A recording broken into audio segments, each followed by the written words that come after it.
Do you love me? Do you? Do you need me? Do you? Do you want me?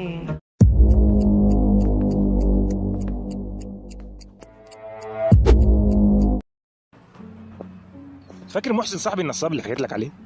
الشخص ده رهيب، معرفش جاب القدره دي ازاي على التعامل مع الناس. انا قلت لك انه نصب عليا فلوس قبل كده صح؟ بس عارف انا مسامحه، لان الدروس اللي علمها لي ما تتقدرش ولو بكنوز الدنيا كلها. ومن اهم الدروس دي هو انا مش محتاجك، انت اللي محتاجني.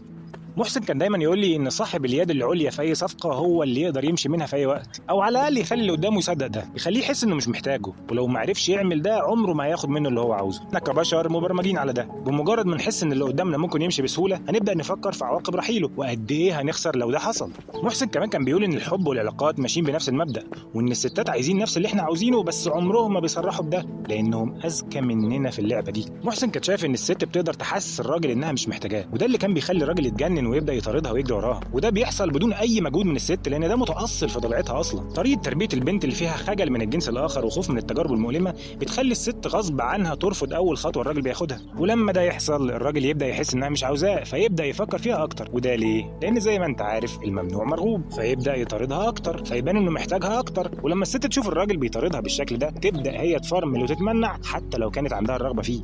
في بقى رجاله زي محسن كده عندها ذكاء عاطفي وتقدر تقلب الترابيزه بدل ما تعيش في دور الضحيه، فيبدا يظهر ان هو اللي مش محتاج وانه مش فارق معاه. وده اللي بيخلي الست تدخل في حاله من التساؤلات والفضول. هي مش متعوده على ده، هي متعوده ان كل الرجاله بتجري وراها، فتبدا تسال نفسها هو انا مش حلوه؟ هو مش معجب بيا؟ وتتحول من الفريسه اللي بتحاول تهرب للصياد اللي بيطارد. ليه؟ لان مجتمعنا بيغرس في الستات من هم صغيرين ان جزء كبير جدا من قيمتهم بيدور حوالين جاذبيتهم وكونهم مرغوبات من الجنس الاخر. فلما تلاقي راجل مش مهتم بتحس انها محتاجه تثبت لنفسها انها لسه مرغوبه. في الطبيعي الراجل هو اللي بيحاول وبيقرب وبيفتح مواضيع، لكن لما الموضوع يمشي في اتجاه الجواز الصورة بتتقلب. الست هنا بتكون تحت ضغط من المجتمع والأهل والأصحاب إنها لازم تتجوز، فتبدأ هي تظهر احتياجها، والراجل أول ما يشوف ده فيقوم على طول مبطل لعبة المطاردة اللي هو بيلعبها، لأن الفريسة بطلت هروب وتحولت لصياد. لكن في ستات ذكية بتبين إنها مش مستعجلة على الجواز، وبتقول إنها حابة تعيش لها يومين من غير مسؤوليات، وده بيترجم في مخ الراجل إنها ما عندهاش احتياج للجواز، ويخليه يكمل مطاردة وهو اللي يطرح الموضوع. فوقتها هي توافق وهي موصلة له فكرة إنها كانت مرتاحة عادي من غيره. الخدعة دي مش بس في العلاقات.